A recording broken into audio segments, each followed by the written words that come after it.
So who starts? I do, right? Yeah.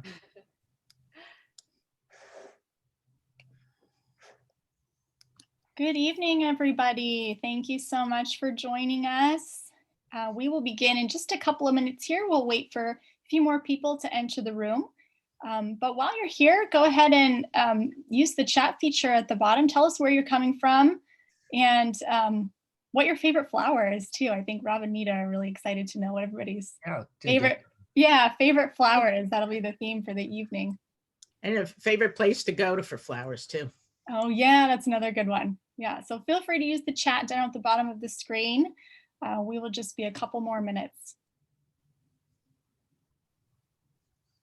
Do you want to do the timer thing? Do you know we are live? Pardon? Yes.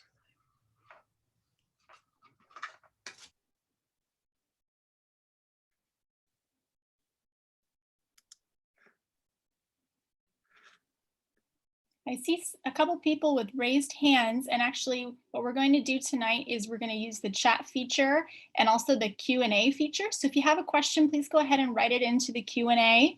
And if you'd like to respond about where you're coming from or your favorite flower, go ahead and pop that into the chat function down at the bottom of your screen. Thank you. Get a chance to see it.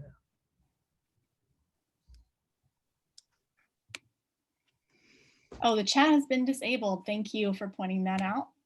Let me see if I can change that.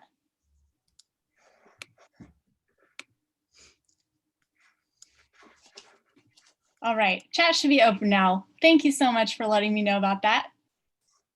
We're still learning about all this technology a year into the pandemic. Thanks for your patience. Looks like we have some from San Jose. Favorite flower is California poppy. We have a calicortus. Yes, yes, yes. Rob, is that a favorite of yours too? Oh yeah, I mean there's so much variety to that flower and they're bonkers. I mean so some of them are really strange looking lilies. Great. All right, well, looks like we have a good number of people here in the room now, so let's go ahead and get started, and I'm sure we'll have a few more people filter in as we go. But thank you all so much for tuning in today. My name is Amy Ellison, and I'm the exhibition curator at the Los Altos History Museum. And I'm joined tonight by my colleague, Diane Shen, who is the museum's collection strategist. And she's also going to be our tech support tonight. So thank you, Diane, for doing that.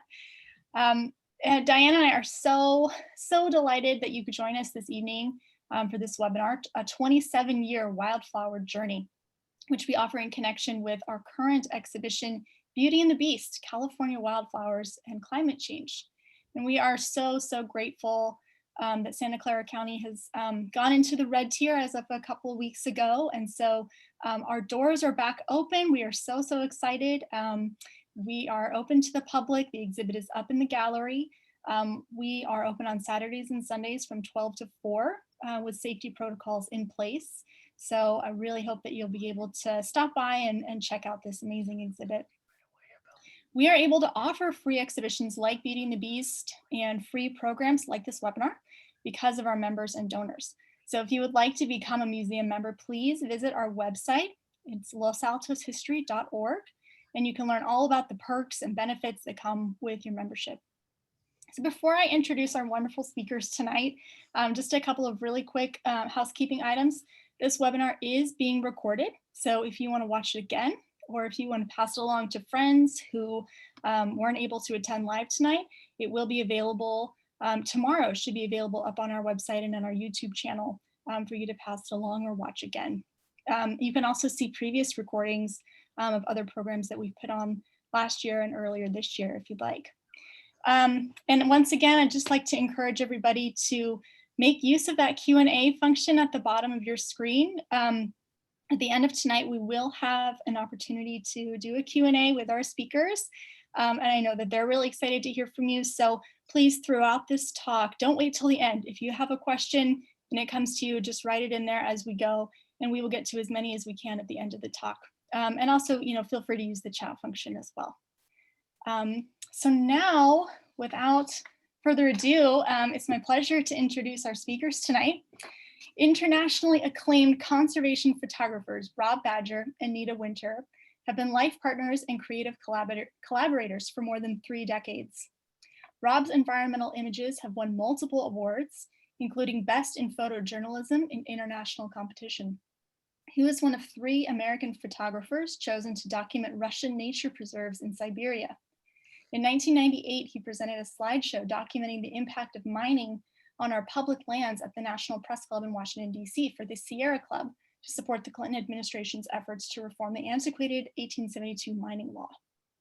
Nita began her photographic career documenting her work fighting wildfires in Northern California and later as a national park ranger on Alcatraz. In 1986, Nita had her first major exhibit, The Children of the Tenderloin. This documentary project launched her career and directed her focus toward creating healthy communities. The series received extensive media coverage and showed her firsthand the power of photographic storytelling. Over the next 17 years, she produced and created portraits for 6 major public art projects celebrating the Bay Area's diverse communities. Their work has been featured in Time, Mother Jones and Sierra magazines, the New York Times, Washington Post, San Francisco Chronicle, and Los Angeles Times. They are also the recent recipients of the Sierra Club's 2020 Ansel Adams Award for Conservation Photography. So Rob and Nita, we are just thrilled that you are here with us tonight. I'm so excited to hear your talk. So I will turn it over to you, and I can't wait to see this wonderful, stunning presentation that you have planned for us. Well, thank you, Amy, and thank you for hosting our exhibit. We're really excited that it's back open to the public again after a year of waiting. So we'd like to tell you, as it says here on the slide, about our 27-year wildflower journey documenting native species on our public lands throughout the West and especially in California. And one moment, I'm having technical difficulty. I can't advance anything. Hello, we practiced this really. Maybe try clicking on the screen and then using the arrow. Would that work? Is it on? No, I can't get to an arrow or anything at this point. Can you go back to the other screen? No, I can't. It's not doing anything. This has never happened before. Oh no. Okay. What happens Sorry. if you do escape? That's what I've been doing. Nita, do you want to try moving your mouse a bit? See if it's... Yeah, I've done that as well. What? I got into the... What happens if you do Command Tab? Can you switch out of the program? No, I can't do anything. Oh wow, this is really locked up. Hello. What stop share? That's me. See if you can take me off sharing and see what happens. Sorry, folks, this has never happened before. We've done a lot I of think these. it's screen sharing. Okay. Now try it. Yay! There we go. See? Okay. Okay. Yeah, smart. All right. You should be able to share again. All right. There we go. Play. There we go. Yay. Success. Thank you for your patience. Success. Excellent. So again, we want to tell you about our 27-year wildflower journey that led to the creation of the traveling exhibit that we are so proud to have locally at the Los Altos History Museum, and also the exhibit's companion book, Beauty and the Beast, California Wildflowers and Climate Change, which you can buy in the Los Altos History Museum's bookstore And online in their online store as well. In their online store. So please remember that. And we have received 12 awards so far for this book. We're very excited about it. And it is our first book. So one of the awards was a gold medal for first time book from the Benjamin Franklin Book Awards. So we take you along on a journey to Beauty and the Beast. And this is where it all started. Yeah, in 1992, I was having some film developed in a lab in San Francisco, and I met a friend of mine who was an oarswoman on the Colorado River in the Grand Canyon. She had just come back and she said she had heard that the Antelope Valley, California Poppy Reserve north of Los Angeles was having a really, really good year after 6 really bad years. She said, have you heard about this? And I said, no. She said, well, I imagine you've been down there before and you've photographed the poppy reserves. And I said, kind of sheepishly, no. She said, really? She said, you're a landscape photographer in California and you haven't done this? And she said, well, we have to go. So she and a friend of ours and I went down about 6 hours drive down to the poppy reserve in the western part of the Mojave Desert. And this is what we saw. This was a particularly good year, especially because normally you would just see a beautiful field of glowing California poppies. Someone in the chat mentioned that this was their favorite flower. Normally you'd see just poppies, but this year was very special because there are all these beautiful purple bird's eye gilia that were interspersed with all these beautiful flowers. So it made a very, very special, unique composition. So I called Nita that evening and I said, Nita, you really, really have to come down here. You have to witness this with me. I've seen these waves of wind going across these golden poppies and these flowers way off into the distance. It's just mesmerizing, and the colors are so intense. You just have to see this. I don't know how long this is going to last because you know that if the temperature changes and it heats up, it can dry out the flowers. The winds can dry out the blossoms. So I drove back home a couple days later and we came back down here and spent a few days photographing in this area. So this was what started all this in 1992. Before that, I'd been primarily just a landscape photographer. Well, can I interrupt for a second? Yeah, please. Rob and I both grew up in the Northeast, and we don't have deserts and we don't have wildflower blooms like this. So when we saw this, it just was amazing for us and we were hooked. We wanted to find more flowers, and that was 27 years ago. For those of you who might have to leave early, just want to let you know that wildflowerbooks.com has a lot more information about the project, it's got videos and what you can do to make a difference. So just want to let you know about that website. But the place to buy the book is in the History Museum's online store. So 34 years ago, Rob and I met at a photo lab. I was a people photographer, and that's why I couldn't go. I had an assignment, so I couldn't go down with Rob initially. And my focus was photographing people. Rob's focus was primarily photographing nature. Over the years, after 5.5 couples counselors later, 5.5. we were still together, and we decided to actually team up and work on focusing on wildflowers. And so this was the earliest image in the book. It's taken outside of Carmel, and I had been looking to photograph some beautiful California buckeye trees. And so I happened to find this wonderful scene where there are these purple flowers that I knew absolutely nothing about. And I said, well, I might as well put them in there. It's a nice added compositional element. So I wasn't looking for flowers, but this was really my first wildflower landscape image. So this was taken in 1984.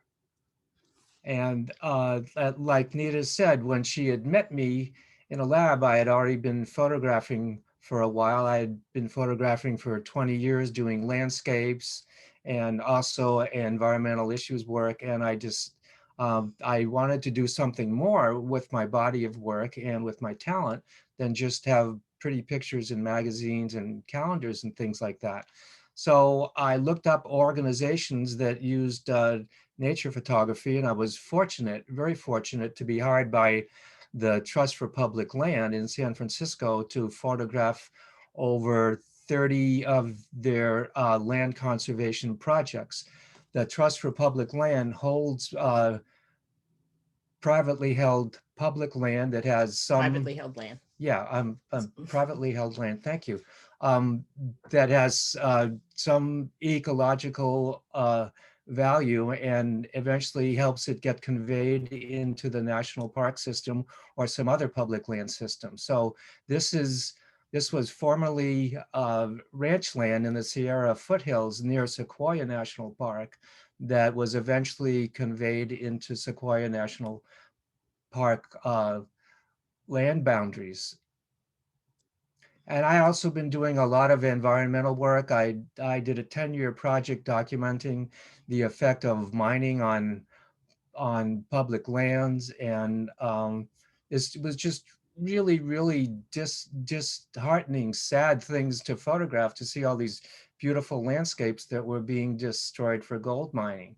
And I photographed all sorts of issues like water issues and logging issues, and I was just getting burned out. I mean, I would go to a logging site and really have tears in my eyes to see all the devastation that was going on there. So I just decided there's got to be some way that I can use beauty to help affect policy change, promote conservation, and do really help protect what was left of the beauty on this planet. And as I mentioned, or as Amy mentioned, I was a firefighter for Cal 5, but at the time it was CDF. And I always had a camera on my belt. And this was a fire of land moving tires. So that's why the smoke was so black. And then I came back to the San Francisco area and I did the Children of the Tenderloin series that Amy mentioned, and it was called Children Everywhere and Not a Place to Play, was the second exhibit that I did for them. I also had fun doing images for the Children's Defense Fund and worked with a very talented artist, Taya Schrack, who would hand color the images, and then we would, CDF would create calendars.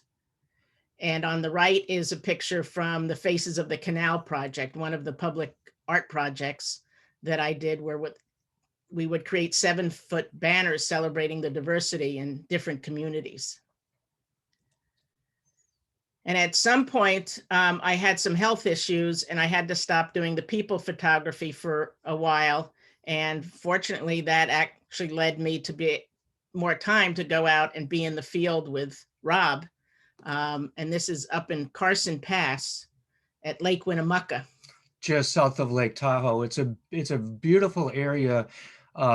There's the convergence of a few ecoregions, and what that means is there is a great biodiversity in this particular area. So Nita and I decided we were going to backpack in there instead of hiking back and forth every day. Well, that meant I was carrying 85 pounds of gear, including my camera gear and the lighting equipment that we'll show you later that we use out in the field to get the natural light portraits that we do, and then our food and everything else. So we never did that again. But I generally carry, when I'm out in the field on day trips, about 65 pounds of gear so we can control the light that we're using in the field. And I would probably carry more like 20 to 25 pounds.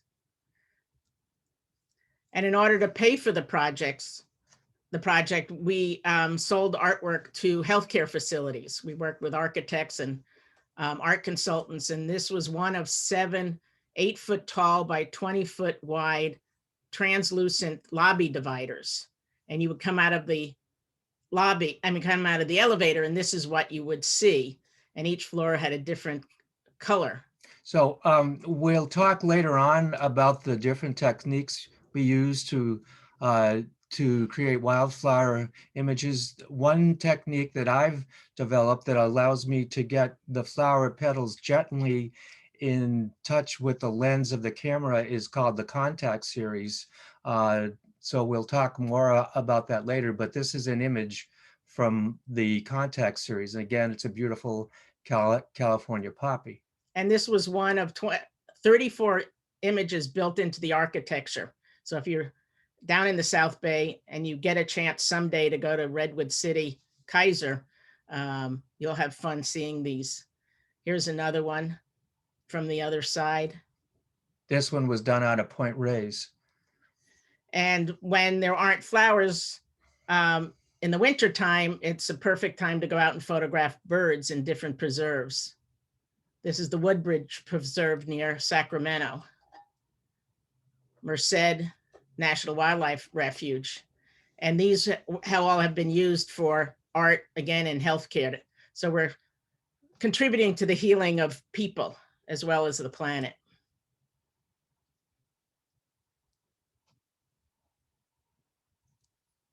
So the first thing we need to say is the images are his, hers, and ours, and a lot of ours. Nita has an incredible eye for finding color in the landscape that I think I'm a really good photographer and I can see a lot of things, but her eye is a lot better. So she'll often find the flower and I'll spend time photographing it. Most of the landscapes in the book are mine, and a lot of that is because I was doing film and landscape and I was a landscape photographer way back. But we always emphasize that it's a truly collaborative process, from finding the flowers to all the file preparation we do to have the images look the way they're supposed to look. So thank you. Oh, you're welcome. So people often ask, what's the most beautiful wildflower experience you've ever had? And this wildflower experience was in 2003. There's an area at the top of the Grapevine. Interstate 5 goes from Los Angeles over into the Central Valley, and at the top of the pass, there's this beautiful area that on a really good year, you can see wildflowers that are on a landscape that is about 1,000 feet from the bottom where the freeway goes through to the top of the bridge, and then a mile wide. This is a detail of what the landscape looked like. And we happened to come there after learning on an internet website that this area was having just an amazing year. So we were down there for a few days, and the hardest thing to do was settle on a composition because everything was just so beautiful. And what made it even more interesting was we were at the tail end of a storm. And so there was shafts of sunlight peeking through the clouds as the clouds were clearing. So you'd have just this wonderful feeling of softness and light and dark and intense color and softness. And it's just the best experience that we've ever had. And it actually snowed a little bit while we were there. I'm going to back up just a little bit just to give you a sense.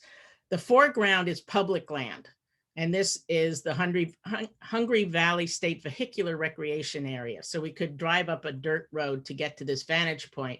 Highway 5 is in between this side of the freeway, which is the west side, and the east side of the freeway, which is private pasture land. And we're hoping that someday that will be preserved. And our second favorite wildflower bloom, or most magnificent one, would be the Carrizo Plains, Creezo Plain National Monument. And this was the Tembler Range. As we were driving from the Bakerfield side, we came up and over the Tembler Mountains and saw this amazing bloom. So Carrizo Plain is located kind of midway between Bakersfield and San Luis Obispo on the coast. It's this deep depression that has no water drainage out, and the mountains, like Nita said, on the east side of the Tembler Range, they get less rain than this mountain range, which is the Caliente Range, which is on the north side. And we'll show you a little bit more. On the east side. Yeah, I'm sorry. On the west side. So we'll show you a little bit more. We'll orient you that way. So this is the Caliente, and we had only seen a few desert candles this was probably about 25 years into the project. And someone told us that there were a number of desert candles up in the Caliente Mountains. And we came around the corner and just our jaws dropped because there were tens of thousands of desert candles. And they have a hollow stem. So the light, the stems tend to glow because the light will come through them. So here you are looking east. Bakersfield would be on the other side of the Temblor Range. San Andreas Fault goes through the Temblor Range. And so this is the Carrizo Plain, and the flowers extended to the left, which would be north, and to the right, which would be south, for a long, long way. So we're taking this image from a vantage point up in the Caliente. As we're coming down after photographing the desert candles. And this is a detail of some of the flowers down on the plain. And people ask us what kind of cameras we use. We figured out we used probably 11 different cameras throughout the years. And this one is actually from an iPhone. From an old iPhone. iPhone 6. And so people like to know, how do you do the work that you do if you're not taking flowers out of their environment and doing the portraits in the studio, in some studio settings? So we have 3 different types of flower portraits. So on the left-hand side, the upper left-hand corner, is a plant called a sneezeweed. And what we do is we put either black or white backgrounds, sometimes both, alternating that in the field behind the plants to separate the flower from what can be a very distracting background. So most of the images in the book are done with just totally black or white backgrounds.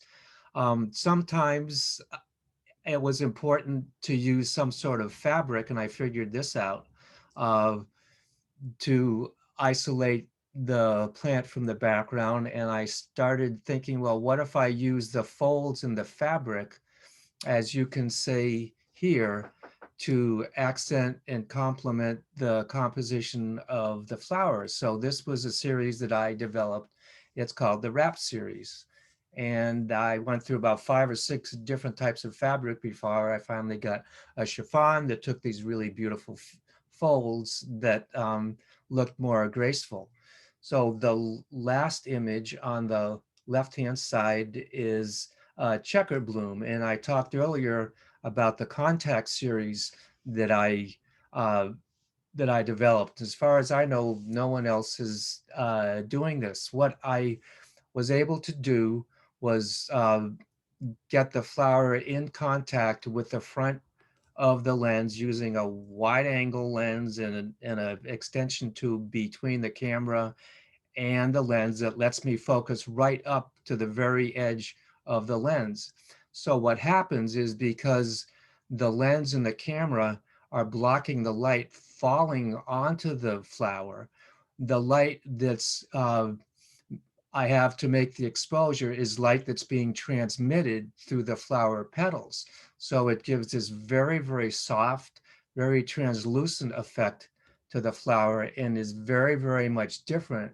It's a really nice way to render the flower in a very different way from the strict botanical type of portrait where everything is sharp and in focus. And one thing that's important is to have a filter on the camera. Number one, to keep the pollen off your lens.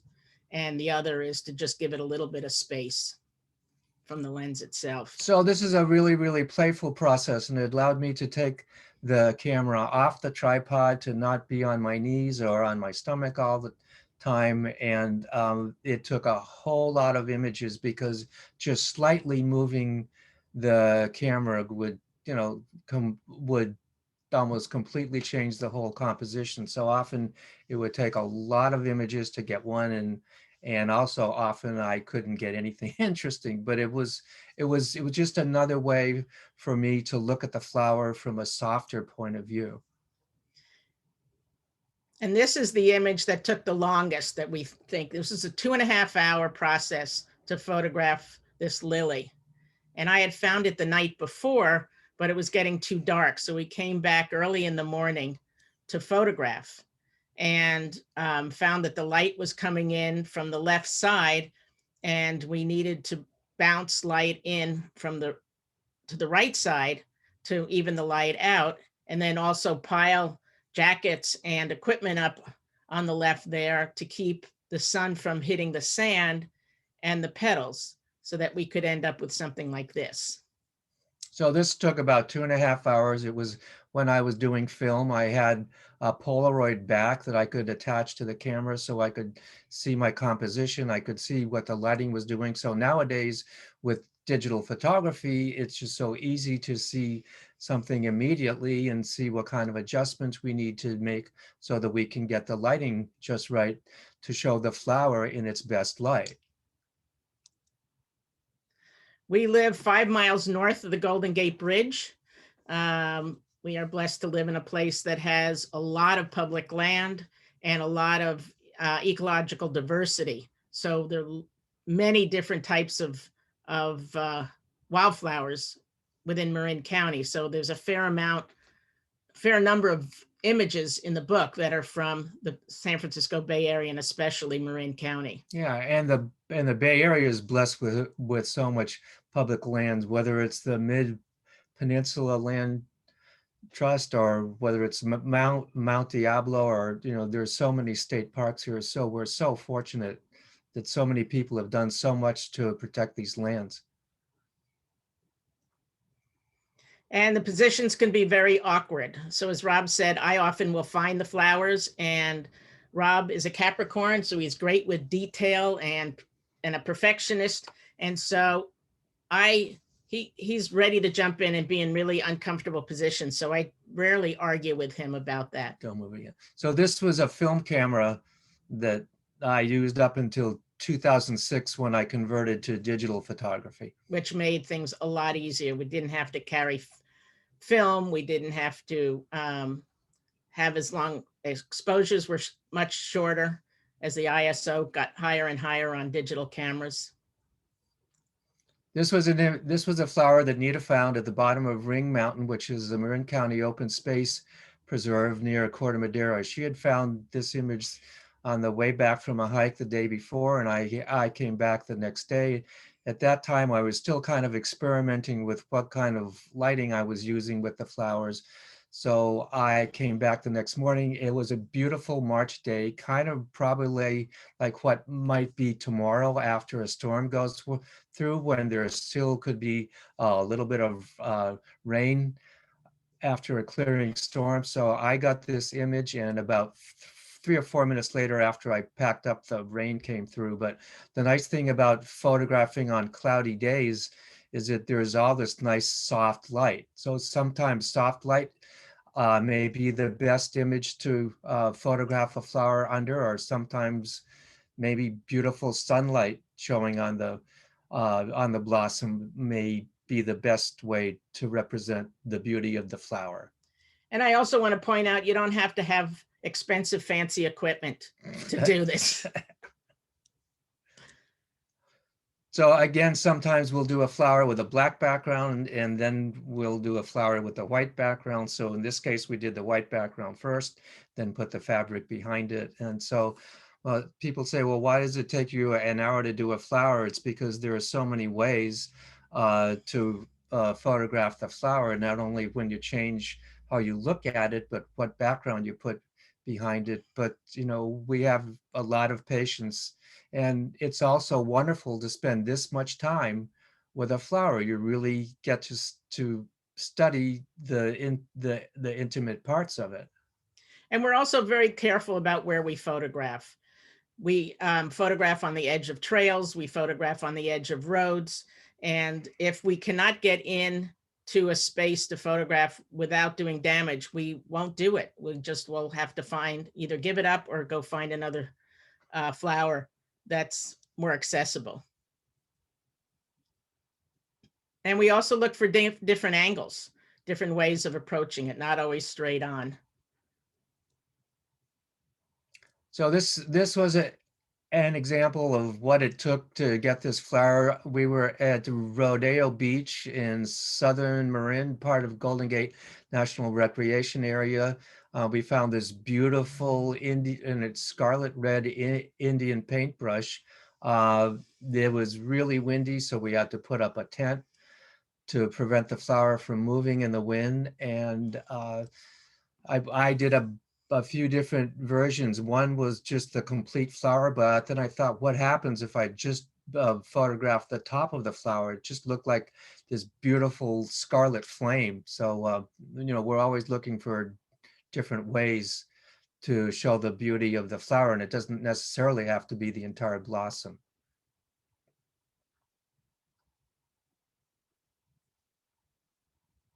Also, not only are the flowers beautiful, but some of them really have a wonderful aroma.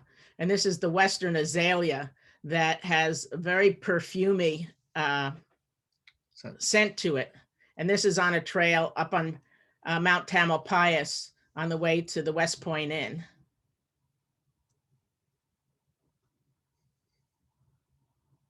It's really pretty. We still like our work. This is a beautiful iris that Nita photographed in Plumas National Forest. So you can see what the setup was, what it looks like on the back of the camera. You can see the environment that the whole thing was in. So we started documenting a lot of the setups, so people could see not only the flower but the environment that the flower lives in. And I also just want to mention the camera's on something called a Jobo. Is that? Yeah, I think so. All of a sudden I forgot. Anyway, you don't have to have a fancy tripod to work with. And as a people photographer, I actually usually didn't use a tripod because after photographing children, you're always moving. And Rob, being a landscape photographer, almost always used his tripod. And as Rob mentioned, we tended to work with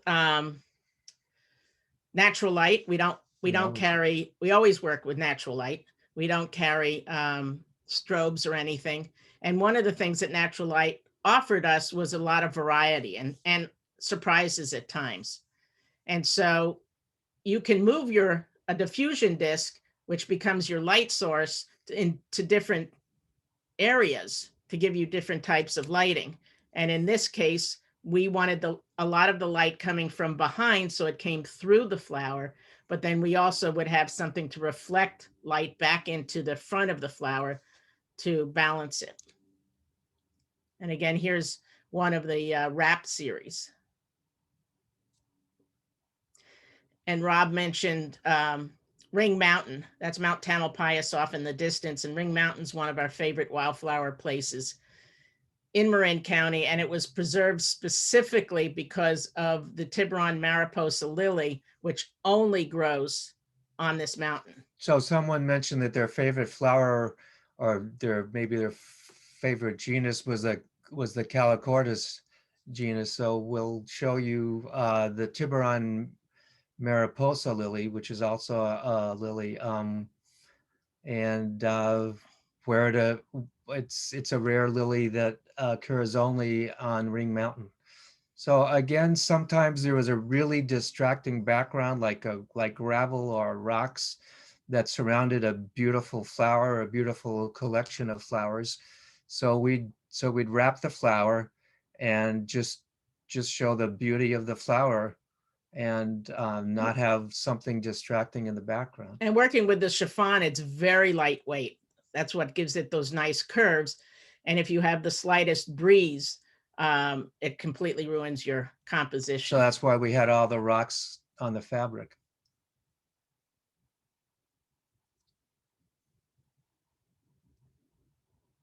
Another wrap series. And again, like I said before, sometimes we photograph the flower in beautiful sunlight, and sometimes we photograph the flower using a diffusion disc. so that the light is soft and diffuse, and often it's just hard to decide which one which one we like better.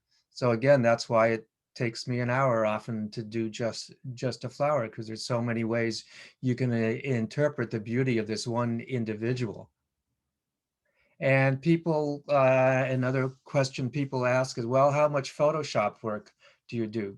Well, this is a good example to explain what it is we have to go through to represent what it was we actually saw. In this example, the light that was falling on the scene was blue skylight. If you look at the upper part of the frame and right in the middle, you'll see there's this little yellow area. Well, there was sunlight shining on that. So in order to color correct for how our eyes actually saw things in the accurate color that we wanted to represent, we have to do whatever it takes in Photoshop to color correct and bring out what it was we saw that was actually there. And with wildflower photography, we want to be as accurate as we can and not and enhance too much what it is the colors of the flowers or what the environment in the background was. So this is actually what we saw, and that's what the camera saw. Yeah, the camera, we work with raw files, and there's low saturation and low contrast, which allows us to be able to bring back what we need without things being blown out, or and so that's what we work on, bringing it back to. It's a beautiful service berry in the Columbia River Gorge in Oregon. And sometimes we need a really big background. So in this case, it was a sheet, and you can see the wrinkles and shadows in it. So what we do is take it into Photoshop and just clean it up so it's pure white background. And then this is the 2-page spread in the book of the leopard lilies. So some of our favorite photographs are the lilies. There's so many beautiful different kinds of lilies, and there's so many throughout the state and throughout the West. This is what we had to go through to get an image of this little eriogonum that has these tiny red blossoms at the tip of all these branching stems. It was another windy day. We had rocks on the fabric, and you can see that the dust was blowing onto the fabric. This is the low contrast, low saturation image that the camera got. So we took it into Photoshop and had to clone out all the things on the fabric and make everything absolutely black. And this was what it was we saw. And again, the 2-page spread. So we have to deal with a lot. We have to deal with the wind. We have to deal with the rain. We have to deal with the heat at times. And we especially had to deal with the bugs when we were in Utah. And this was actually on our way from Capitol Reef to Taos, New Mexico. And we found this penstemon that we really wanted to photograph. And we are in the middle of nowhere. And within 3 to 5 minutes of us stopping, the no-see-ums, for those of you who don't know what they are tiny biting bugs. And they like to go into everything. They like to get under your clothes. They like to go up your nose and your ears, whatever. So we just had to stop. And I went and found some clean underwear in our in the truck, and we just tried to cover everything up, because otherwise Rob was going to continue to get bit like he was at Capitol Reef, and we figured he must have had about 200 bites on him. And these itch longer and worse than mosquito bites. So we weren't the first photographers, obviously, to photograph wildflowers out in the field with natural light. Back around the turn of the century, just to give you a little bit of history, in the late 1900s, a couple of brothers in France developed a 1800s. I'm sorry, the late 1800s, thank you. A couple of brothers in France developed the first practical color photographing system using glass plates so that people could actually start doing accurate color photography. So this person, Homer D. House, documented wildflowers in New York and New England about the early 1900s. He wanted to get accurate colors of the flowers in the field because previously people had been collecting botanical specimens, and by the time they got them home, the flowers had been dried out, so you really didn't get the colors of the flowers. So Homer D. House created this collapsible enclosure that he could use to put over the flowers so that the wind didn't move the flowers, something we've always had to deal with as well. Some of his exposures on cloudy days were up to 20 minutes. And so this person created these two beautiful volumes of work on wildflowers on the East Coast. And the first one is called, you can see on the right, is Wildflowers, and it's 2 words back then. They spelled wildflowers with 2 words. So the name of the photographic process that the Lumiere brothers developed was called autochrome. And if any of you want to look that up, it's a very interesting history of the development of color photography. So, and then the second volume, it was a 2-part volume, was Wildflowers of New York. And there's, if I can interrupt you. Yeah, please. And there's an interesting story. Peter Raven, who wrote our foreword, is a world-renowned botanist. And a friend of ours had sent us the article about Homer and had actually gotten a hold of one of these really old books. This one was from 1919. And so I was curious about it. So I asked Peter if he knew anything about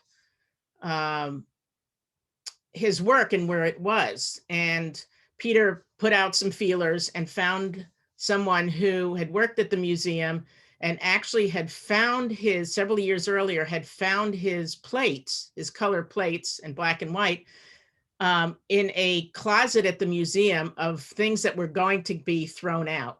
And he saw the value of it. So he gathered them all up, he cataloged them, and he saved them. And we've thought, well, maybe it'd be interesting someday to do an exhibit with work that was done 100 years earlier and our work. So at that time, when this process became available to the general public, anyone that had a black and white camera could now use these color photographic plates. One of the most popular subjects people were photographing were flowers, whether they were garden flowers or garden landscapes. And one reason was because the exposures were so long. These things were relatively still, unlike people. If they were taking portraits of people had to stay still for quite a long period of time, relatively speaking. So flower photography was very, very popular in the early 1900s because of this autochrome color process. And these books are still available if you go online and you do a search. And Macmillan was still printing wildflowers back in the 1980s. They were still doing that book. And I found these images on Wikipedia, Wiki Commons. So if you search, there are images, there's a lot of images from the book online to look at. So we mentioned, Rob mentioned our traveling exhibit. Well, it all started at the San Francisco Public Library, where we had been doing a project called Beauty and the Beast, Wildflowers and Climate Change, and had been photographing throughout the West. The library asked us if we could do one that focused on California wildflowers. And there were 100 images. I just want to point out on the left, it's probably pretty small, but the right under the word Western California is the Tiburon Mariposa lily, which is a lily that's all browns and sort of burgundy. And we'll show you some from the side later on. So earlier at the very beginning, when I said yes, lilies are people's favorites and some of them are really bonkers. That's one of the flowers I was talking about. We'll show you later. And so we ended up with an exhibit that was 100 images. The traveling exhibit now is 52.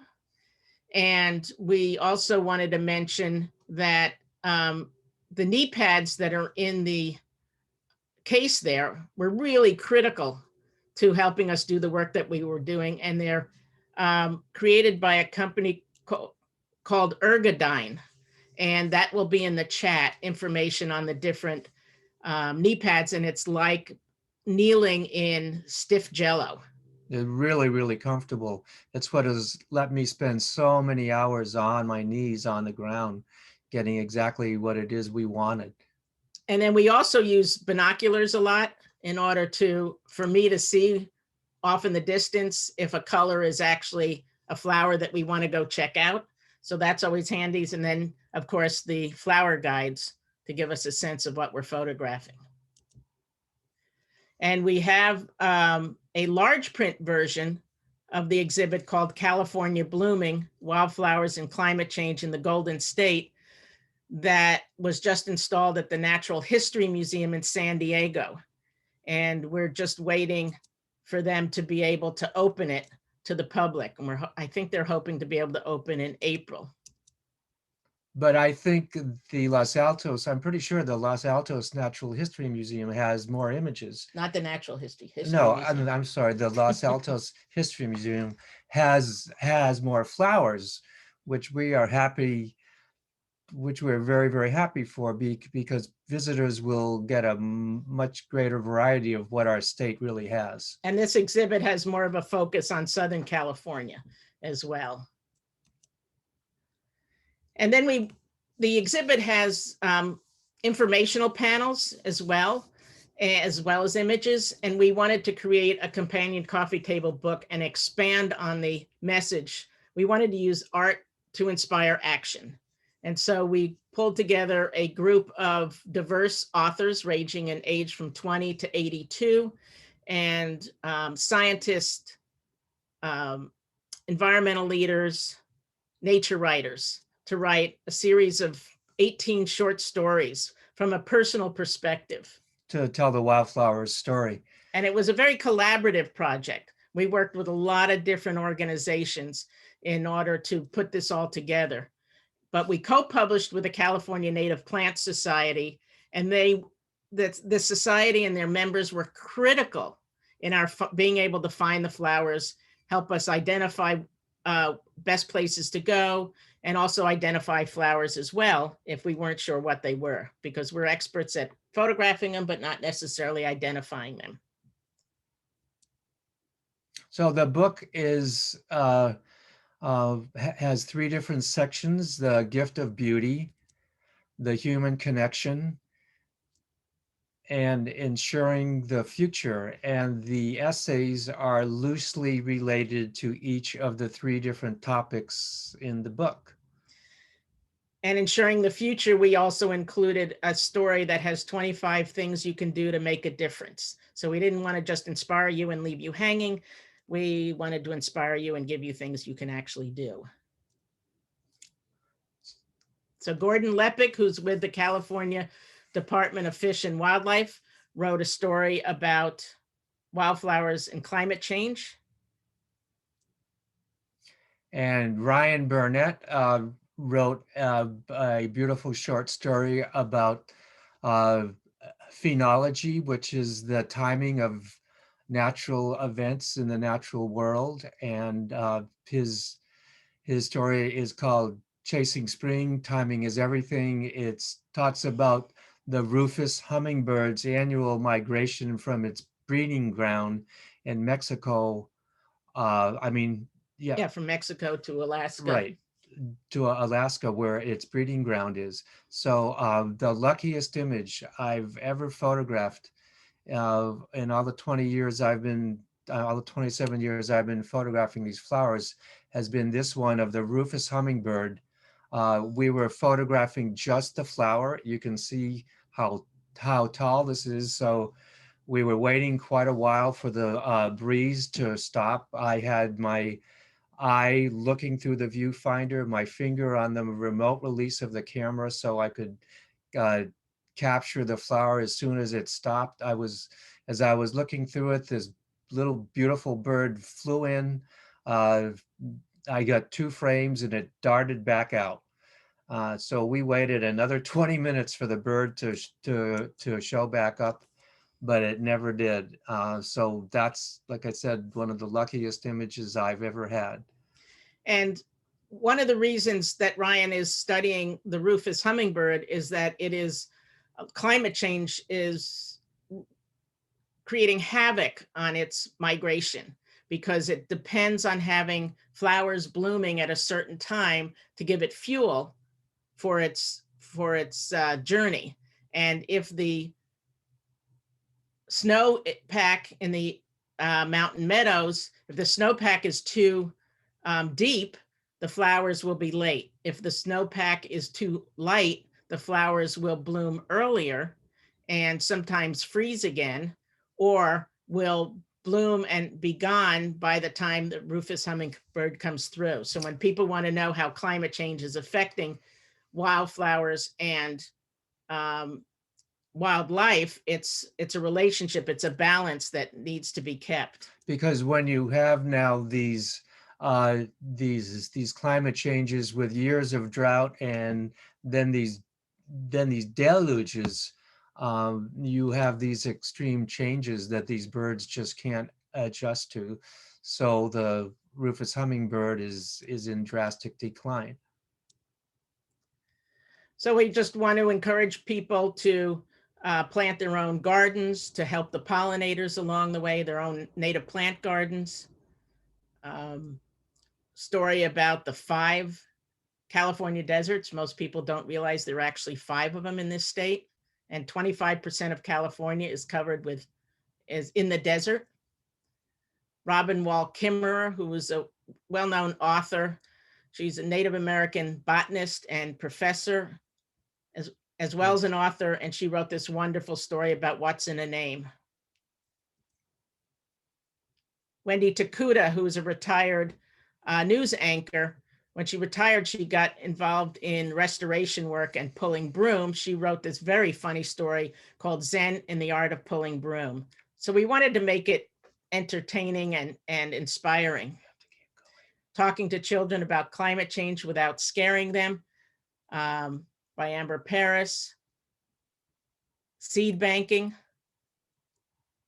And then we have a whole section in the book on fire recovery, what happens in areas where the fire has gone through, and how life comes back, how flowers come back, the pollinators come back.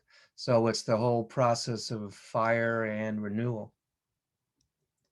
And some of the flowers do really, really well after a fire if they get enough rain, because the ash becomes fertilizer, and without all the trees and shrubs blocking the light, they just love it. So this is only 6 months after a fire went through in Lake County.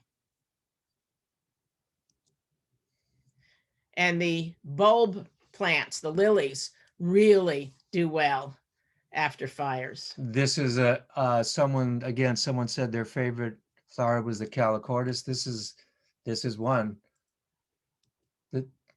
So this area here, this field had been all burned. The soil beneath it is really, really black. And this is what came back the next year. This one and another field in the same area, again, Lake County, Butts Canyon Road north of Napa. And this is an area that had burned in the Pepperwood Preserve in Sonoma County. I was able to gingerly walk my way through here on the invasive grasses to get to this composition right in the middle of the flowers. The soil beneath there again was charred and black. So it's wonderful to see the renewal, what comes back after the flowers, after the fires have gone through. Yeah, and that was the Tubbs fire that ravaged parts of Santa Rosa.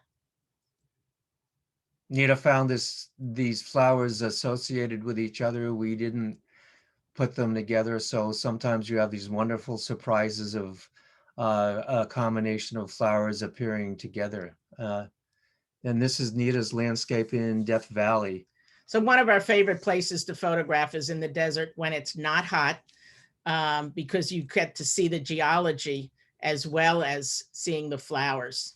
And this is one of my favorite landscapes because I just love showing how these beautiful desert sunflowers are coming up out of this volcanic rock in this stark desert environment on the Artist's Drive in Death Valley. So sometimes you don't think there is much, so you have to really look very carefully. And also different areas. This is the same trip as the other one that had was a super bloom in Death Valley. And the valley was covered with flowers, but up here there weren't very many. But if you looked carefully, you can find some really interesting ones. It's a broom rape, desert broom rape. Also always like looking for the spiders that are on and the insects. And this was our first 100-year bloom that we went to in 1998. And there was another one 7 years later.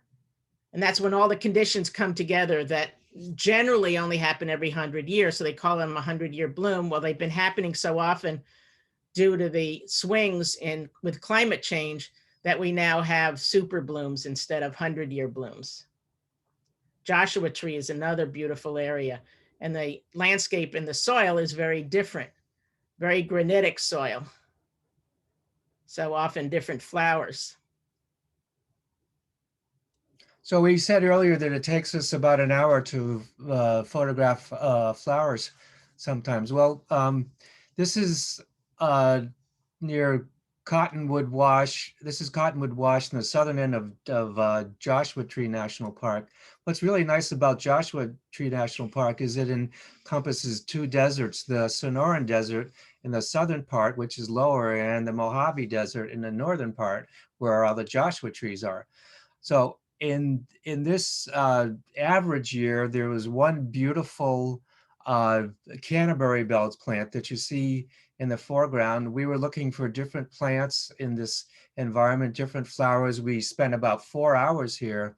And because we spent so much time in one place, we were treated to the wildlife and the bugs and things that that happened to be here. There was this one beautiful mockingbird that was there the whole time we were there, and we heard its song for about 4 hours.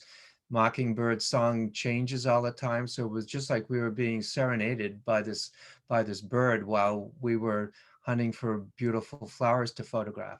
So this was an average year. So see, the height of the plant is fairly low, and this was a 100-year bloom in a wash back in 1998. So not only did the plants, were there so many plants, but the rains continued, and so they just kept getting taller and taller and more flowers. So this is a big print in the Los Altos exhibit. 45 by 45 Yeah, inches. it's a 45-inch print, so you really get to see the detail in the flowers and what we're talking about. And you also have to start to get to know your flowers, because some flowers close early. This one starts closing at about 2, 3 in the afternoon. And things that you might think is a dandelion wouldn't be that interesting, but desert dandelions are just beautiful.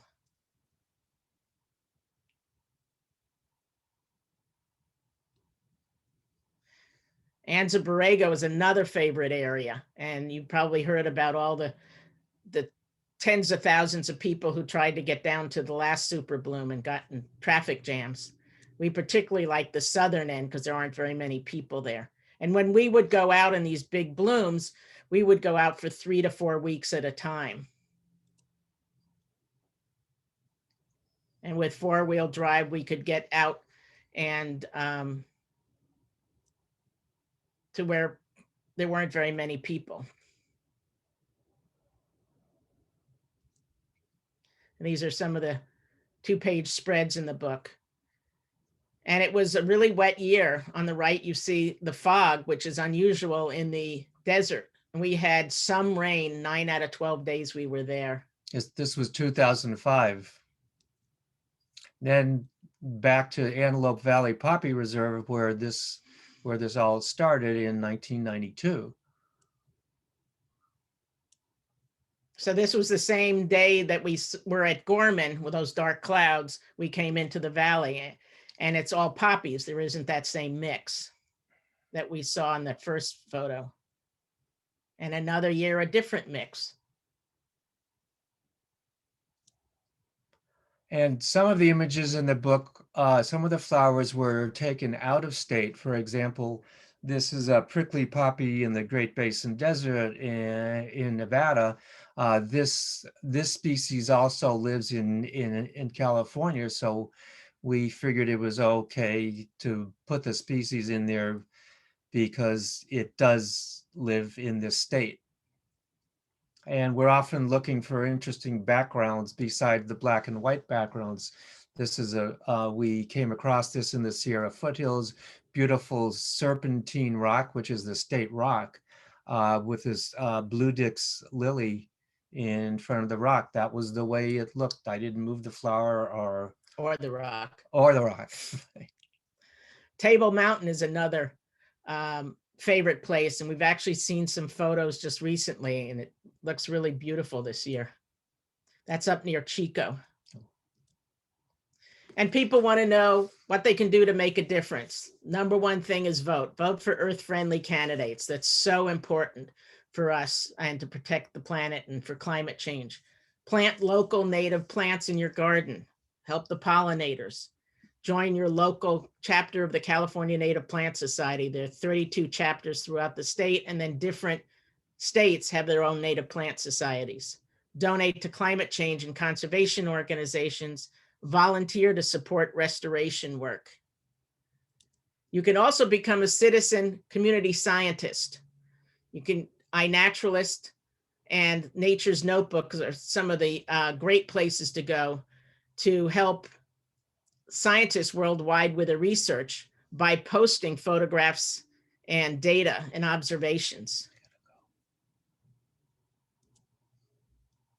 They have 58 million observations on iNaturalist, which is a California Academy of Sciences and National Geographic project. 3.5 million people have signed up, and 320,000 species are observed. And you can do it right in your backyard or your local parks. So here are some of the 2-page spreads in the book again.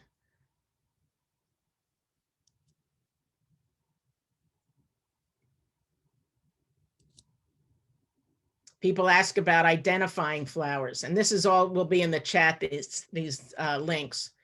And plantid.net is a really good place, especially if you're a beginner and trying to identify plants. Flora is a great place for finding plants, specific plants, especially in particular areas. They're all connected with maps and where they've been spotted. And Calscape, which is the California Native Plant Society website, to encourage people to do native plant gardens. So you can use it for ID, but you can also find out what are the best plants, native plants in your area. And they have a Calscape garden planner that they've added, which is really fun to work with.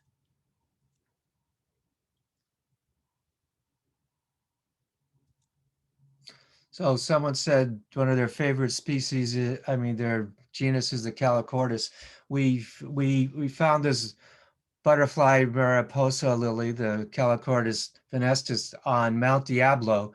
And again, it was, do we photograph it totally in the shade? Do we photograph it in sunlight? What angle do you do? Well, I liked the sun that was being transmitted through the petals of this flower, and this was the one that we ended up with. But we also photographed it looking straight down into it as well, and then we decide later on. On the left is the Tiburon Mariposa lily, the ones on the long stalk, mixed in with wavy leaf soap plant. The wavy leaf soap plant lily are the two white lilies, and the Tiburon Mariposa lily is the strange looking one on the right hand side in the top of the image. And the wavy leaf opens at about 3 o'clock. So if you're out somewhere, we were out there photographing, and then all of a sudden we looked around and there was these white stars all over the place that hadn't been there an hour earlier.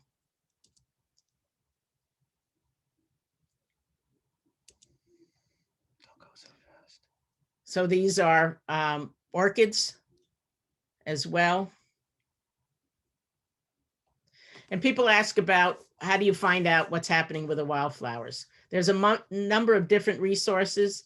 The Theodore Payne Foundation, or theodorepayne.org, they have a wonderful wildflower hotline.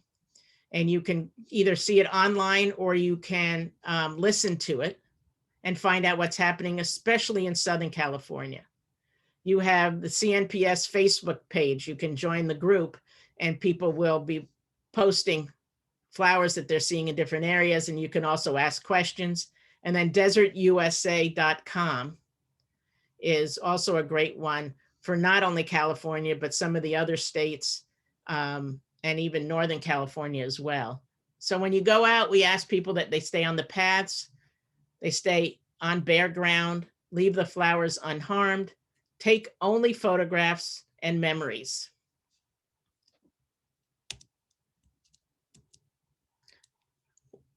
You want to?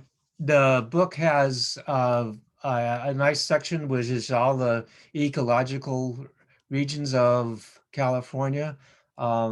It has a glossary because, well, you imagine with 18 different short stories by 16 different authors, there might be a lot of interesting scientific terms you'd like to have defined.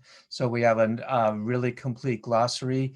And then there are 2 indices on the book, a plant name index. So if you're looking for a calochortus or you're looking for what pages have poppies on them, you can find that.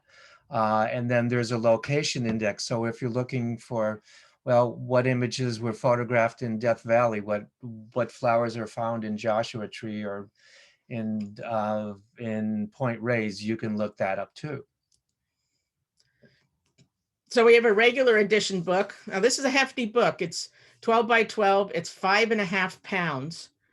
And that is available through the museum.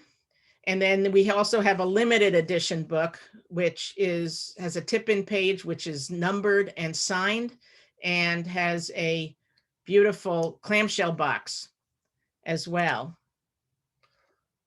The content between the covers in both the limited edition and the regular edition, the flowers and all the stories is just the same. And our designer came up with a wonderful book cover under the dust jacket. So if you peel back the paper dust jacket, this is the cover that you will see. So we want to thank you for joining us. It's been an hour, and we want to thank everyone who's stayed. I hope we haven't gone over. We're grateful for everyone and for the museum showing our exhibit. And we'd like to close. David Brower said, "Truth and beauty can still win battles. We need more art, more passion, and more wit in defense of the earth." So again, if you want to learn more, you can go to wildflowerbooks.com. And it also has contact information if you're interested in contacting us about artwork, or you still have a question that doesn't get answered tonight, or you have a tip on a great place to go for flowers. We'd love to hear from you. So now we look forward to any questions you have. This is a fun part for us. Yeah, well, thank you so much, Nita and Rob. This was an amazing talk. I enjoyed seeing all of these photos. I've seen some of them from, putting up the exhibit, but so many others that I had never seen before, and I'm just so excited to flip through the book. So let me kick things off. I have a curatorial question for you, curator to curator here. There are so many amazing photographs in your book, and then when you're approached by the San Francisco Public Library, you've got to really cut that down to only 100 photos, and then for the traveling show, 52. So how did you go about, I mean, was that heartbreaking or what? Yeah, that's a really good question. So before you start, maybe we'll stop sharing, and that way we can see your faces. Okay. But yeah, please, I just want to know more about that process, because it sounds. Yeah, it really was, because once we started doing digital photography, the close-ups were so much easier to get, and then we had so many flowers. Yeah, it was. Well, the initial plan we thought was to put up 40 images, and then we started going through everything. We got started a bit late in putting it together. We had 2 months to put that whole thing together, and printed, curated everything. And we definitely had more images than we could put in. And we finally narrowed it down to 100. Yeah. When we talked to Amy Cohen at Exhibit Envoy, who's traveling the exhibit, and we talked to her about it, she said we had to narrow it down to 39. Yeah, she said, no way, or are you gonna get 100 images in there? We went 39, and we threw our hands up. We said, we can't do that. You have to come over and do it for us. Yeah. She could only get it down to 52. So the three of us curated that. And with the San Francisco exhibit, we had 4 or 5 walls we could work with, including the big panel walls. And so we meticulously designed each wall. So that, I mean, we had black frames, we had wooden frames, and we had black backgrounds and white backgrounds. And so, we spent a lot of time laying everything out on the computer, and then giving the museum exactly how we wanted this whole thing laid out. And they did a great job of hanging it. And oh yeah. We brought them the last picture on Friday, and it opened on Saturday. So down to the wire. Wow. Yeah. Well, it turned out, I mean, you picked amazing photographs, but I was so excited to see that there are so many more in the book. So 190 in the book. Oh, wow. And you probably had to cut that down too from all the. Oh yeah. We started with about 300. Multiple levels of curation. Yeah. Okay, so we have another question. This is from Ronald.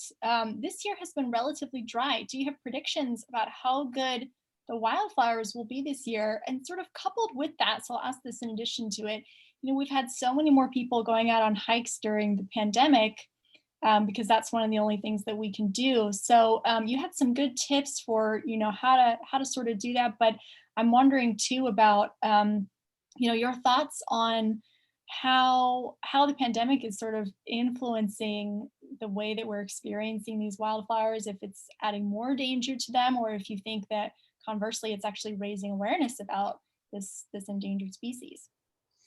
Well, my sense is people are pretty much these times staying on the trails. I mean, we've been doing some hiking and watching people, and I mean, a lot of people hike, but they don't necessarily see the flowers like we do, because we are so patient and we're looking, at ground level.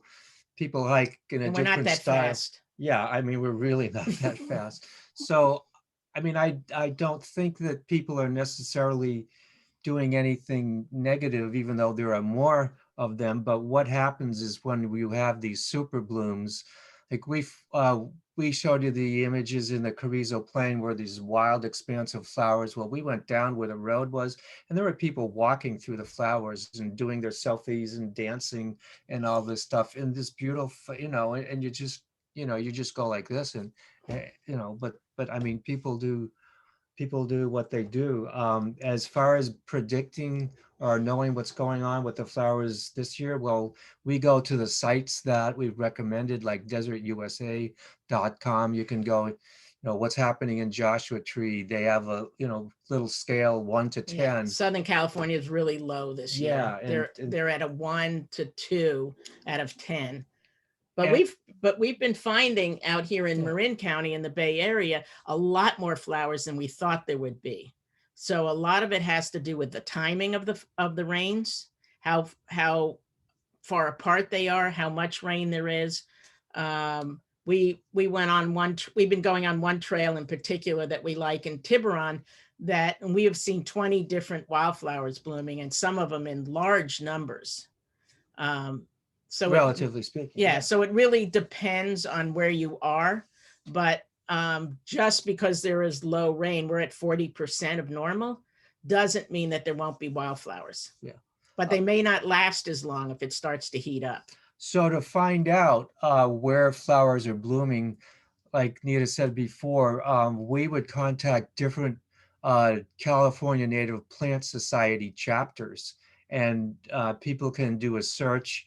They have 30 different chapters scattered throughout the states. You can find contact information, and eventually you can find someone to probably talk to who knows the flowers there. And I mean, that's what we did. I mean, because we didn't know, we had no experience. So, we had to do just like everybody does. And they're just great resources. I mean, all the chapter people we met were just so happy to show us what they love, and where they found it. And then if there was something special and rare, we told them what we were doing, and, so they're really careful, but they're just so happy to share the information. So I hope that answers the question, even though we can't specifically give an answer. Yeah, and the biggest thing is to slow down and look. For me, it's a treasure hunt. What can I see out there? Yeah, that's great. Thank you. Yeah, and huge plug for California Native Plant Society. They have some amazing resources and some amazing programs coming up this spring as well. So I'm glad that they have so many resources available. Yeah. For this. Just one thing. Yeah, every chapter once a month has a program, and so I mean we go not only to our regular chapters Zoom meetings, but other chapters. I mean, you can see what their topics are, and it's a nice way to get involved. I mean, and there's a big active chapter in the South Bay. Yeah, absolutely. As well. And then there's San Francisco, there's Marin County, there's East Bay. So there's a lot of resources out there. And I also wanted to mention one of our authors is Mary Ellen Hannibal, who is going to be speaking also in your series of. Thank you so much for making a plug. I was going to make a very shameless plug, but thank you for doing it for me. April 22nd, Mary Ellen Hannibal, who has the essay in your book on citizen science, is going to be coming to do a Zoom talk. So I hope you all, everyone that's here, sign up for that one as well. It's so interconnected, this world. So it's really great. We have a couple of really interesting photography questions to sort of switch gears on you here. So this is from Mike. In photographing the red Mojave cactus blossom, which is shown late in the presentation, how did you separate that flower from the cactus plant? Carefully. Oh, really carefully. We got stuck a few times. Again, it was, how do you place the fabric behind it gingerly and still not get stuck with stuff? That one took a while. Yeah, so it's black fabric basically. Yeah. And so it's being careful not to cause any damage and to the plant or to ourselves. And I think, did we photograph that in Utah? No, not that one. Well, but we also photographed it in Utah. It's the same species. Yeah. But yeah. So carefully. Carefully. With black fabric. Yeah. I hope that answers this question. That seems to be the trick, I guess.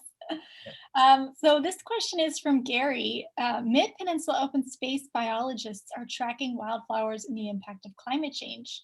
Do you know them? Have you talked to them? Or do you know anybody else who's doing that kind of thing? No, we don't know them, but it'd be really interesting. I mean, we know Gordon who's about to retire, I think, and Ryan, who wrote the essay, but we're always interested in hearing what other people are doing, especially in the Bay Area. It'd be really interesting. Yeah. Yeah. So Gary, you might have to wait until the next talk. I think Mariela and Hannibal might be talking a little bit more about that topic and might be able to weigh in on it. But certainly there are so many people in this area throughout the state really that are, you know, tracking this and urging us to do the same as citizen scientists.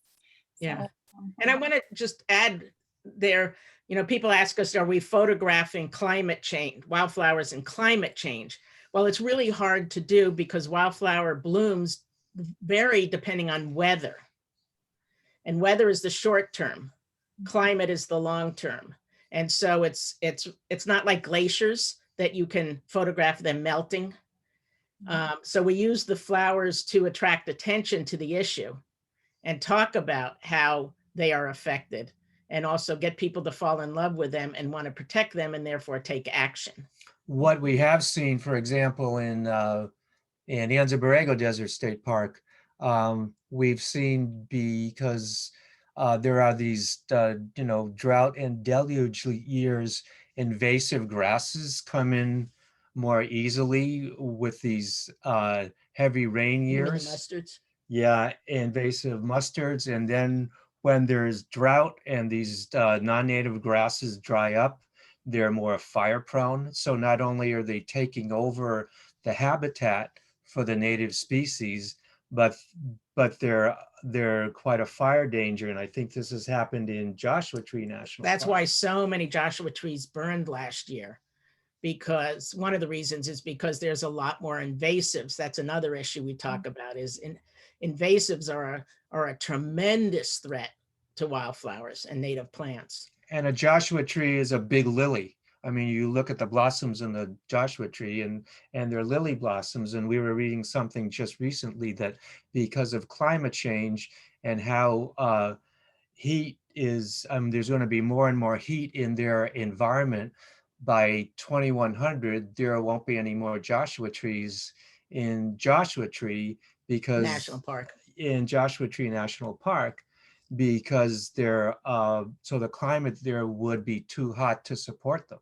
So they need to move to higher elevation, and plants sometimes can't do it that quickly, and sometimes they can. And there's a gold mine proposal for Conglomerate Mesa, and it's west of Death Valley, and that's an area that the scientists think that the Joshua trees are going to move to. And so there's a campaign for multiple reasons to protect that area from the open gold pit, open pit gold mine in that area. So all these things we learn, but we can't really document photographically. Yeah. But certainly, yeah, seeing those and just being so struck by them is part of the call to action, right? It's very moving. It really moves you to action. So Rob, you mentioned in the talk, I think you mentioned that your favorite photograph was the one with the Rufus Hummingbird. Yeah, I said the luckiest one. Yeah, the luckiest. Okay. Yeah. I mean, that's something that I could not have planned. And just to have that beautiful bird in this really, really brilliant scarlet fritillary was just this wonderful surprise. I mean, we've been photographing lilies for quite a while, and I've never seen that happen. Boy, to pick a favorite photograph, it might be one of the landscapes that we talked about in the area of Gorman in the Tehachapi Mountains, that big expanse of flowers. There's one that we showed earlier. People call it a Monet-like image, where just streaks of flowers. That is one of my favorite photographs in the book as far as a landscape goes. Okay. How about you, Nita? Oh, I can't pick a child. But some of my favorite flowers are ones like the columbine, and the shape of the columbine I just find so fascinating. And the calochordus can be really, really gorgeous, but they're all gorgeous. I mean, Yeah. Yeah, we have a big hole in our collection as far as the beautiful Calicortis lilies go. I mean, there's some where the colors just like the flowers took acid or something. I mean, these colors are so intense. And we were looking at one, and it's got this intense purple center, and then these brilliant yellow outer parts to the petals, and these Calicortis have just an amazing variety of intense colors combined in this little blossom about that big. So I mean, I have a book on the Calicortis species. I don't have that one. We don't have that one, and we don't have that one. And CNPS was tweeting today about asking, there are fire followers like the fire poppy that we showed earlier. And they're asking people to report in what's happening in the different fires. And they show this beautiful purple Calicortis with an orange center. So there's just some amazing flowers out there. So that's another thing for people to sort of keep an eye on in areas that have burned. Yeah. Yeah. Well, we are just about out of time. So let me end on this question. One more for you. Can you tell us what comes next for you? Do you have a next project that you're working on that you want to tell us about? Sure. One of the things, we have a friend who's legally blind. And so we read her the stories and we describe images, or we describe if we go out hiking. And so what we want to create is an audio book that not only does the essays, but Rob and I describe images, not only what they look like, but what the environment was like. Was it hot? Was it cold? Were we hearing birds? That type of thing. And so right now we're trying to find the funding to do that. And then the other thing is possibly some children's books with our friend Zorro, who's Rob's spiritual advisor and art critic, and he's a Beanie Baby monkey that travels with them all the time, and he wants to tell the stories for children and family books. So those are the things that we're thinking about doing. Wow, well, that sounds amazing. I can't wait for especially the kids book with Zorro. Yeah, we introduced you to him. Amy got a chance. I did get to meet Zorro. And Diane got a chance to meet Zorro. Well, Nita and Rob, thank you so much for this amazing talk and for creating this amazing exhibit that we are so excited to be able to display at the Los Altos History Museum. So we hope that all of you in attendance will have the chance to make it out to the museum. Again, we're open Saturdays and Sundays from 12 to 4, and we do have safety precautions in place. So it's safe to come by, and definitely let us know if you have any questions about our protocols. We're happy to chat with you more about that. Our main priority, of course, is to keep you and our volunteers safe. So we hope you'll be able to stop by, and we also hope that you'll take a look at our website for other programs coming up that are related to this exhibit. We already mentioned the next one coming up on Earth Day, April 22nd, which is a talk by Mary Ellen Hannibal on citizen science and how you can actually help to combat climate change. And we have a really great one coming up in May with grassroots ecology on gardening with native plants. It's going to be a great workshop with them. And with Greentown Los Altos in June 24th. So make sure that you tune into those, be able to meet some really amazing environmental leaders in our community and in the Bay Area, and learn more about what Rob and Nita have been trying to do with this exhibit to really just bring awareness to to wildflowers and the danger that they're in and what we can do to help. So thank you again, Rob and Nita, so much, and thank you to all of you for tuning in. We're so happy to be able to hold this program, and hope that we will see you again soon. Yes, and if anybody has other questions that weren't answered, feel free to contact us through our website. Yeah, I'm just responding to someone here. So Mike, you had some questions, so feel free to contact us.